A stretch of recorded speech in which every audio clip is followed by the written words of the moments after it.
आइए आज हम लोग यूनिवर्स के तीसरे वीडियो पे चर्चा करते हैं। आज का जो हमारा चर्चा का विषय है वो life cycle of A star है। इसके पहले वाले वीडियो में हम लोगों ने देखा कि गैलेक्सी क्या होती है। हम लोगों ने सीखा था कि गैलेक्सी एक ग्रेविटेशनली बाउंड सिस्टम है जिसमें बिलियंस ऑफ स्टार हैं। आज हम लोग जो है ये जानेंगे कि एक तारा क्या होता है और तारा जो है अपने जीवन चक्र में जो है किन किन स्टेज से होकर गुजरता है। तो जैसा कि हम लोग जानते हैं या आपने पढ़ा होगा कि एक स्टार जो होता है वो एस्ट्रोनॉमिकल ऑब्जेक्ट है जो लाइट एंड हीट प्रोड्यूस करता है और इसकी जो स्टेट होती है वो प्लाज्मा स्टेट होती है। मतलब जो है हम ये जानते हैं कि जो है 3 स्टेट मैटर की होती है नॉर्मली। ये चौथी स्टेट है जो प्लाज्मा स्टेट है। मतलब इसका जो है जो मैटर है वो प्लाज्मा स्टेट में रहता है। अब जो है गैलेक्सी में जो है बिलियंस ऑफ स्टार होते हैं, लेकिन हर जो है स्टार का जो है एक नेचुरल साइकिल होता है, बिल्कुल उसी तरीके से जैसे एक लिविंग ऑर्गेनिज्म का जो है नेचुरल साइकिल होता है। जैसे जो जीवित प्राणी होता है उसका नेचुरल साइकिल होता है, वो पहले उसका जन्म होता है, फिर वो युवा होता है, उसके बाद वो वृद्धावस्था से गुजरते हुए अपनी मृत्यु को प्राप्त होता है। इसी तरीके से एक तारा भी जो है उसका जन्म होता है गैलेक्सी में, उसके बाद वो युवा अवस्था में आता है, फिर आगे जाके वो जो है अपने चरणों को कंप्लीट करता है। वैसे जो है हमारे गैलेक्सी में जो है सूर्य के समान भी बहुत तारे हैं, लेकिन जो है सूर्य से कई गुना बड़े तारे भी हैं जिनको हम जो है मैसिव स्टार्स बोलते हैं। इसमें जो है सूर्य से जो बड़े तारे हैं उसमें अगर जो है उसका द्रव्यमान 10 से 20 गुना होता है, 10 to 20 टाइम होता है, तो उसे हम जायंट स्टार बोलते हैं, जायंट स्टार्स बोलते हैं। और अगर जो है ये 10 to 20 वाले हैं, 20 टाइम उसका जो है अगर मास है, और अगर इससे भी ज़्यादा मास है तो हम उसे सुपर जायंट स्टार्स बोलते हैं, super giant stars, super giant stars. अब जो है कोई तारा जो है किस तरीके से चमकेगा और अपनी मृत्यु तक कैसे पहुंचेगा, ये जो है डिपेंड करता है कि वो उसने कितना मास कंटेन करके रखा हुआ है, कितना उसका द्रव्यमान है। ऐसे स्टार्स होते हैं उनमें हमें सुपरनोवा की घटना देखने को मिलती है। इनमें सुपरनोवा एक्सप्लोजन होता है और उसके बाद वो न्यूट्रॉन स्टार में कन्वर्ट हो जाते हैं, फिर बाद में वो ब्लैक होल में कन्वर्ट हो जाते हैं। लेकिन जो सूर्य जैसा द्रव्यमान रखते हैं, सूर्य के बराबर द्रव्यमान रखते हैं उसके आसपास, उनमें जो है व्हाइट डॉर्फ स्टार की घटना देखने को मिलती है। पहले वो व्हाइट डॉर्फ स्टार में कन्वर्ट होते हैं, फिर बाद में वो ब्लैक डॉर्फ स्टार बनके अपने लाइफ साइकिल को पूरा कर देते हैं। लेकिन गैलेक्सी में जितने भी स्टार्स हैं उनमें जो है उनके लाइफ साइकिल में कुछ चीज़ें कॉमन होती हैं, उनमें कुछ चीज़ें जो कुछ फेज हैं वो कॉमन होते हैं। जैसे कि पहला इसमें जो है हमने लिखा है कि जायंट गैस क्लाउड, दूसरा है फॉर्मेशन ऑफ प्रोटो स्टार। इसके बाद जो है प्रोटो स्टार बनता है, इसे एम्ब्रायो स्टार भी कहते हैं, हिंदी में आदि तारा। थर्ड फेज आता है इसमें star formation of star, formation of star from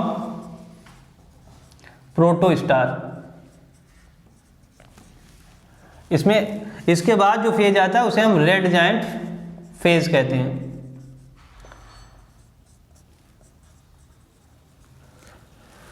तो ये फेज जो है, ये 4 फेज जो है हर स्टार्स में देखने को मिलती हैं, चाहे उसने कितना भी मास कंटेन करके रखा हो, जितना भी द्रव्यमान उसका हो। तो पहला देखते हैं जायंट गैस क्लाउड में क्या होता है। जायंट गैस क्लाउड में जैसा कि हम लोग जानते हैं कि स्टार्स को बनाने के लिए जो है जो कच्चा माल चाहिए वो हाइड्रोजन है मेनली। इसमें हीलियम भी आता है, मेनली हाइड्रोजन है। तो ये जो हाइड्रोजन है वो गैलेक्सी में मौजूद रहता है और ये धीरे धीरे जो है इकट्ठा होने के बाद जो है एक गैलेक्सी में एक बादल का जो है एक क्लाउड का फॉर्मेशन कर लेता है। इस गैसियस क्लाउड को ही जो है हम लोग स्टेलर नेबुला का नाम देता है, जिसे हम स्टेलर नेबुला बोलते हैं। हिंदी में इसे तारकीय निहारिका बोलते हैं या निहारिका, इतने को निहारिका कहते हैं। तो पहले स्टेज में क्या होता है कि एक जायंट गैसियस क्लाउड बनता है जिसे हम स्टेलर नेबुला कहते हैं। इसके बाद अगला स्टेज आता है जिसमें फॉर्मेशन ऑफ प्रोटो स्टार होता है। इसमें इस नेबुला में जो है जो हाइड्रोजन के परमाणु थे, अब जो है पहले ये जो है नेबुला बहुत बड़ा हो जाएगा साइज में, तो हाइड्रोजन के जो परमाणु थे अब इनके बीच में जो है ग्रेविटेशनल फील्ड लगने लगेगा। जैसे जैसे इसका आकार बढ़ेगा ग्रेविटेशनल जो फील्ड था वो भी काफ़ी बढ़ने लगेगा। इसके बाद क्या होगा कि ये जो है गुरुत्वाकर्षण के बल के कारण, खिंचाव बल के कारण हाइड्रोजन गैस के जो अणु होते हैं वो घूमने लगते हैं, स्पिन करने लगते हैं। स्पिन करने के बाद जो है इनमें टकराहट होती है, आपस में कोलिजन करते हैं। कोलिजन से जो टेम्परेचर है वो बढ़ने लगता है और इस समय जो है ये जो इसका जो सेंटर होता है वो काफ़ी जो है डेंस होने लगता है और इस स्टेज को ही हम लोग जो है प्रोटोस्टार कहते हैं। तो इसमें प्रोटोस्टार में जो है अभी कोई भी जो है लाइट नहीं जनरेट हो रही है, तो इसे हम प्रोटोस्टार कहते हैं। इसके बाद जो अगला स्टेज आता है उसे हम कहते हैं formation of A star from protostar. इस स्टार में क्या होता है कि जो है धीरे धीरे कोलिजन से टेम्परेचर और बढ़ता जाता है और ये करीब जो है 1.5 करोड़ डिग्री सेल्सियस पहुंच जाता है। इस टेम्परेचर पे हाइड्रोजन जो है हीलियम में कन्वर्ट होने लगता है और जब दो हल्के नाभिक मिलके एक बड़ा नाभिक बनाते हैं तो इस प्रोसेस को हम नाभिकीय संलयन प्रक्रिया कहते हैं, न्यूक्लियर फ्यूजन कहते हैं और इसमें जो है विशाल मात्रा में एनर्जी जनरेट होती है। तो इससे क्या होता है कि जो है हाइड्रोजन हीलियम में कन्वर्ट होने लगता है। अब जो है ये हीट और लाइट देने लगता है। अब ये स्टेज जो है ये कहलाती है formation of star from protostar और इस समय जो स्टार होता है उसे हम स्टेबल स्टार कहते हैं या मेन सीक्वेंस का स्टार कहते हैं। यही स्टेज जो है इस समय हमारे सन की है और इसके बाद जो है ये बिलियंस ऑफ ईयर्स तक इसी तरीके से जो है हाइड्रोजन का कन्वर्जन हीलियम में करता रहेगा और हीट और लाइट प्रोड्यूस करता रहेगा और ये बिलियंस ऑफ ईयर्स तक ग्लो करता रहेगा। इसके बाद जो अगली जो फोर्थ स्टेज आती है वो है रेड जायंट फेज की। इसमें क्या होता है कि जो है जब बिलियंस ऑफ ईयर्स हो जाएंगे तब हाइड्रोजन का जो है सप्लाई स्टार में जो होता है वो अंदर खत्म हो जाता है और न्यूक्लियर फ्यूजन की प्रोसेस जो है धीमी पड़ जाती है। फिर ये जो कोर होता है अंदर वाला, जहाँ हीलियम जो है बन रहा था, हाइड्रोजन से हीलियम बन रहा था, ये और भी कॉन्ट्रैक्ट करता है, संकुचित होता है। ये इसका ग्रेविटेशनल फील्ड जो है अपनी ग्रेविटी के कारण ये और संकुचित होने लगता है। उसके बाद इसका जो बाहरी वाला लेयर होता है वो एक्सपांड करने लगता है, फैलने लगता है। तो इस स्टेज में क्या होता है कि जो है ये फैल के जो है बड़ा हो जाता है, इसलिए इसको हम जायंट कहते हैं, जायंट। और फैलने के बाद जो है चूँकि पहले से थोड़ा टेम्परेचर कम हो जाता है तो अब ये जो है रेड जो है कलर में आ जाता है, तो इसलिए इसको रेड जायंट कहा जाता है। इस फेज को रेड जायंट फेज कहते हैं। हिंदी में इसे रक्त दानों जो है अवस्था कहते हैं या लाल दानों अवस्था भी बोलते हैं इसको। तो यहाँ तक जो है सारे स्टार्स में जो है सेम तरीके से जो है चीज़ें होती हैं। इसके बाद जो है किस तरीके से ये चीज़ें होंगी ये डिपेंड करता है कि इसने जो है कितना मास कंटेन करके रखा हुआ था। तारे का द्रव्यमान सूर्य के बराबर है या सूर्य से 1.4 गुना है या 1.4 टाइम है। तो उसमें जो है रेड जायंट फेज आने के बाद जो है उसका आउटर लेयर जो होता है वो उड़ जाता है, मतलब जो है वो गैलेक्सी में चला जाता है और जो इनर जो कोर बचता है वो धीरे धीरे और कॉन्ट्रैक्ट करता है, मतलब उसमें और संकुचन होता है। संकुचन होने से धीरे धीरे उसका टेम्परेचर और बढ़ने लगता है और फिर जो है फर्दर उसमें जो है न्यूक्लियर फ्यूजन की जो प्रोसेस है वो स्टार्ट हो जाते हैं। इस समय जो है इसमें हीलियम जो होता है जो कोर में पहले हाइड्रोजन का कन्वर्जन होने के बाद बना था वो अब जो है हैवी एलिमेंट्स में जैसे कार्बन, आयरन, इसमें कन्वर्ट होने लगता है। ये प्रक्रिया चलती रहती है और फिर ये रुक जाती है। उसके बाद जो स्टार होता है उसे हम व्हाइट डॉर्फ स्टार कहते हैं, व्हाइट डॉर्फ स्टार कहते हैं। इसे हम जो है फॉसिल स्टार भी कहते हैं, फॉसिल स्टार भी कहते हैं, क्योंकि इसमें जो है अब तारे वाले कोई गुण बचे नहीं हैं। इसमें हीट और एनर्जी प्रोड्यूस करने का जो है कोई भी तरीका नहीं है, अब ये बिल्कुल मर चुका है, तो इसे फॉसिल स्टार भी कहते हैं। लेकिन ये अभी जो है ब्राइट करता रहता है, चमकता रहता है। तो अभी तो ये जो है चमक रहा है, लेकिन कुछ समय के बाद जो है धीरे धीरे इसका जो ये चमक है ये भी खो जाती है। फिर जो है अगली स्टेज में जो जब पहुंचता है तब उसे हम ब्लैक डॉर्फ स्टार बोलते हैं, ब्लैक डॉर्फ स्टार बोलते हैं। और फिर जो है ये समाप्त हो जाता है, इसका जीवन साइकिल समाप्त हो जाता है और ये बाद में जो है ब्लैक होल में जो है मिल जाता है। इसके बाद जो है हम आते हैं कि अगर जो है द्रव्यमान जो है सूर्य के द्रव्यमान से 1.4 गुना से ज़्यादा है।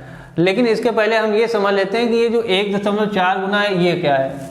तो जो सूर्य के द्रव्यमान से 1.4 गुना तक मास जो रखते हैं जो तारे, वही तारे जो है वाइट डॉर्फ स्टार में कन्वर्ट होते हैं। और इस चीज़ को जो है जिन्होंने बताया वो वैज्ञानिक जो थे वो हमारे चंद्रशेखर सुब्रमण्यम नाम था और उनको इसी चीज़ के लिए जो है 1983 का जो है नोबेल प्राइज़ मिला था। और इस जो है लिमिट को जो है इस लिमिट पे ही जो है वाइट डॉर्फ स्टार बनता है। इसके नीचे वाले जितने भी स्टार होंगे वो वाइट डॉर्फ स्टार में कन्वर्ट होंगे।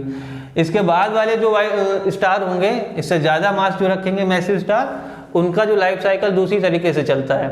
तो इस लिमिट को चंद्रशेखरन लिमिट भी बोलते हैं, चंद्रशेखरन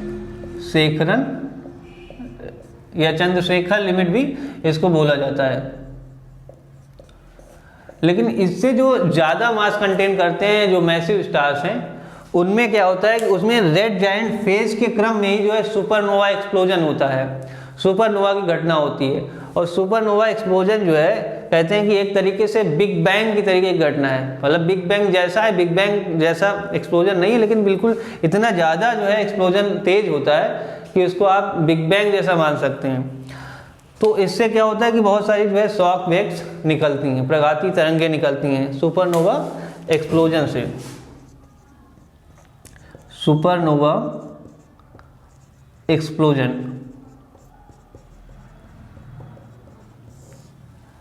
इसके बाद जो इसका जो कोर होता है स्टार का, ये उनकी हम लोग बात कर रहे हैं जो सूर्य के द्रव्यमान से 1.4 गुना से भी ज़्यादा बड़े हैं, जो मैसिव स्टार्स हैं उनकी हम बात कर रहे हैं। तो सुपरनोवा एक्सप्लोजन होने के बाद जो उसका कोर जो बच जाता है उसे हम जो है न्यूट्रॉन स्टार कहते हैं।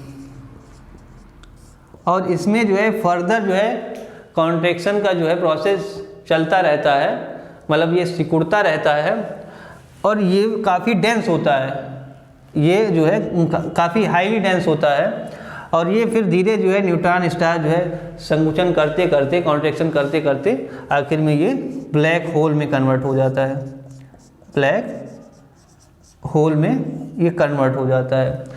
हम लोगों ने अपने पिछले वीडियो में जो है गैलेक्सी वाले वीडियो में हमने देखा था कि जो है हमारे गैलेक्सी के सेंटर में जो है एक सुपर मैसिव ब्लैक होल है जिसका नाम सैजिटेरियस ए है। और इसका मास भी हम लोगों ने बताया था कि इसका मास करीब सूर्य के मास से 4 मिलियन टाइम ज़्यादा है इसका मास। और इसके पास जो है बहुत ज़्यादा जो है ग्रेविटेशनल फील्ड है, बहुत हाई ग्रेविटेशनल फील्ड वाला इसके पास एरिया है।